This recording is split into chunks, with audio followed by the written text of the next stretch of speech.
It's time for another penny hunt and fill episode, and hopefully one of these two boxes slots another cent in my Dansko Lincoln penny album.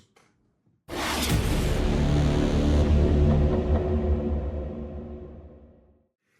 everyone, it's RobFindsTreasure, and welcome back to the channel. We're 22 boxes away from 1 million pennies searched, and all we need is 23 more cents. Although, as you know, they're proven to be difficult. They're the tougher dates and the harder ones to find, and some early ones. But there are findable cents in there. This is Hunt and Fill episode number 214, and it's going to be boxes number 379 and 380 of the series. I'll give you guys a look at the book at the end, but for now, let's crack open box number 1 and see what we got. I do know both boxes are circulated. I can tell from the holes in the bottom, and they're both Dallas-Fort Worth boxes, and they're from a bank I don't normally pick them up at, so I'm hoping I got a little honey hole if I'm so lucky. All right, let's see if I can crack this one open. Wow. You know what? It looks pretty good on copper. This looks pretty good on copper. I don't even see that many shield cents. Could be a good hunt. All right, here we go. I'll bring you guys back in when I have my first find of box number 1. Roll number 10 is going to give us our first wheat cent find of the hunt, and it was almost an ender, second from the end. And it's going to be a common 1944. I'll make a quick mention. We also nabbed a Canadian cent from 1998, as well as a 59 Denver. Back to the hunt.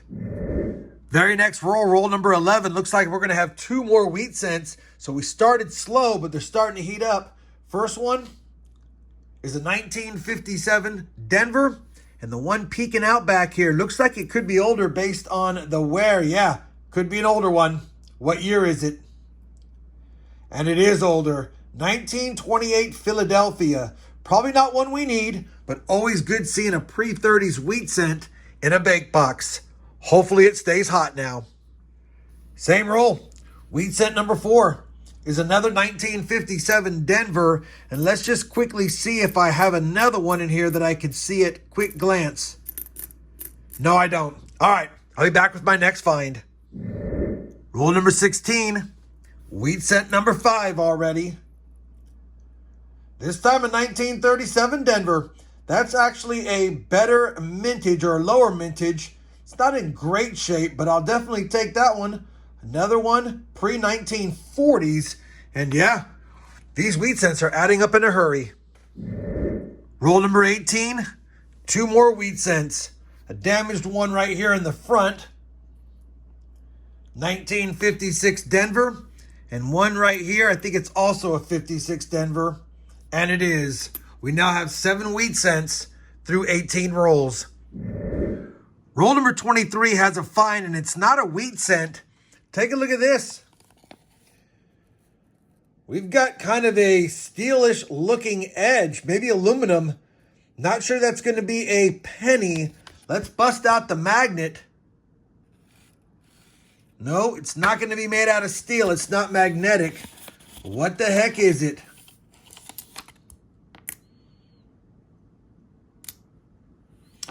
Take a look at this. I already know what it is.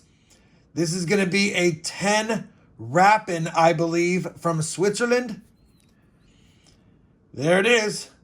Confederatio Helvetica, 1982. I have found these before. It's been a long time since I found one of these, though. And typically I find them in the nickel boxes, and they're bigger because they're 20 Rappin. But we'll definitely take that. 10 Rappin. Oops, the other way around. Beautiful design, almost reminds me of the old Indian head cents and things like that. We'll take it. A beautiful foreign coin to go along with the Canadian. Let's get back to the hunt. Same roll. We've got another damaged wheat cent. I didn't know it was a wheat cent at first. Couldn't see the date. Flipped it around. Saw it was a wheat cent. Reflipped it. And I think we might have a 1920 something with a mint mark. Let's take a peek. And we do. That is a damaged 1927 Denver. I don't know if we need a 27 Denver. We'll know at the end of the hunt, but hopefully we do. But unfortunately, it's terrible looking. I'll still take it. That's another early find in the box, and we're not even halfway done yet. Roll number 27, wheat cent number 9 is a 1956 Philadelphia. Roll number 29 is going to give us our 10th wheat cent now. So already a good box, and we still have 21 more rolls to go. And that's another oldie. Another one from the 20s. 1929 Philadelphia. Wow. 4 oldies in the box. 3 from the 20s. 10 already. Roll 35. Wheat cent number 11. And that's a 1952 Denver. Same roll. Make it wheat cents number 12 of 58 Denver. And I can already see it. Wheat cent number 13 of 47 Denver. Roll number 39 is going to give us wheat cent number 14. And I think it's the 3rd time we've had a wheat cent almost at the end of the roll. And it looks like it's old. And based on the oldies we've been finding, I'm going to assume this is going to be old as well. Let's see what year it is. And it's not as old as I thought. I think that's a 48 Denver. Yeah, 1948 Denver. Still older, but again, just not as old as I imagined. 11 rolls left, 14 Wheaties on the board. Roll number 40. Our 15th wheat cent is a damaged 1956 Denver. Roll number 42. We have 16 wheat cents now. And that's a 1940 Philadelphia. Roll number 46. We now have 17 wheat cents. This one's been cleaned. And that's a 1932. That's also a lower mintage. Don't think we need a 1932, but I'll definitely take it. Our 5th wheat cent pre-1940s out of 17 with 4 rolls left. Just grabbed roll 48 out of the box, flipped it around, and we have a wheat cent ender. About time we had one. We had a lot of close calls. This is going to make wheat cent number 18. Let's crack into it, see what it is, and see if it has any friends. That ender for wheat cent 18 is another 1944 Philly. The last roll, roll number 50, is going to give us 2 finds. First and foremost, take a look at this. We've got a California counterstruck penny. I have a whole collection of all 50 states. Don't need this one, of course, but still a cool find. Nice miscellaneous for the top of the board. And when I flatten them out to finish the hunt, I see an old wheat cent peeking out. It's another one from the 20s. And it's another one from 1928. I thought it was a 1923. I'll take that. Maybe one of the 28s will be an upgrader. And that now makes, what is that, 6 oldies in the box out of 19 wheat cents. Let me finish up this roll, and I'll give you guys a quick recap of box number 1.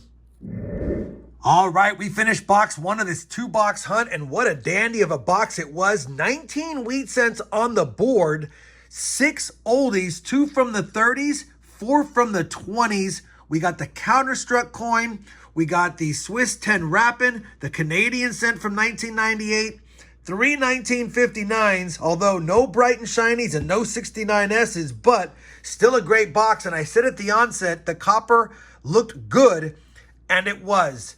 2 pounds, 12 ounces of copper in box 1, so 4 ounces more than 2.5 pounds. Well on our way to a 5-pound hunt if box number 2 can keep up. Hopefully it can, because that was a fun hunt, and it is the sister box. When I say sister, picked up from the same bank the same day. So hopefully it's at least as good looking on the top side as the last one. And you know what? It definitely looks pretty good. I see a lot of copper. I see a lot of copper enders, so could have another good box. We need 11 more for 30, only 6 more for 25 wheat cents. And if we can get some more oldies, that'll make me happy. I'll bring you guys back when I have my first find of box number 2. The first wheat cent comes in roll number 5 of box number 2, and it's going to make 20 now for the hunt. Wheat cent 20. It's a 1941 Philly, so we can scope it for the 3 different DDOs that I've done a video on, and I have found 2 of them, but this is not going to be either of them, or at least none of the 3. We'll still take it. It's our first one from 1941 for the board. Roll 57 of the 100 roll hunt will give us wheat cent number 21. Decent reverse. That's a pretty nice coin. 1950S. It's in pretty decent shape. Could be an upgrader. We'll have to see. Definitely will take that with the San Francisco Mint mark. And we'll get back to the hunt. Roll 59. 2 more wheat cents. Wheat cent number 22 is a 51 Denver. And wheat cent number 23, not far behind it, I think it's another 51 Denver. Yes, it is. 2 51 Denvers in that roll.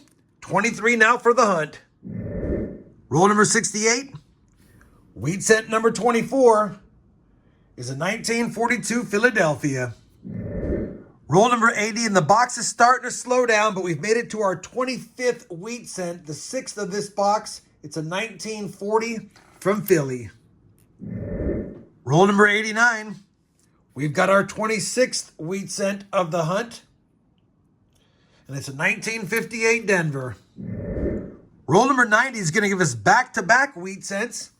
Wheat cent number 27 is damaged, and it's the infamous 1950 Denver. And wheat cent number 28 is a 1955 Denver. Roll number 100 will give us at least one parting gift. It's wheat cent 29, so we're 1 off 30, but we did get 10 in the second box, and that I will take. Wheat cent number 29 is a 53 from Denver. Let me finish up the roll and bring you guys back with a box and hunt recap in just a moment. Never mind, same roll. Hiding towards the back, we will get to 30 wheat cents. And wheat cent number 30 is another 1956 Denver. Now let me finish the roll and bring you guys back with a hunt recap.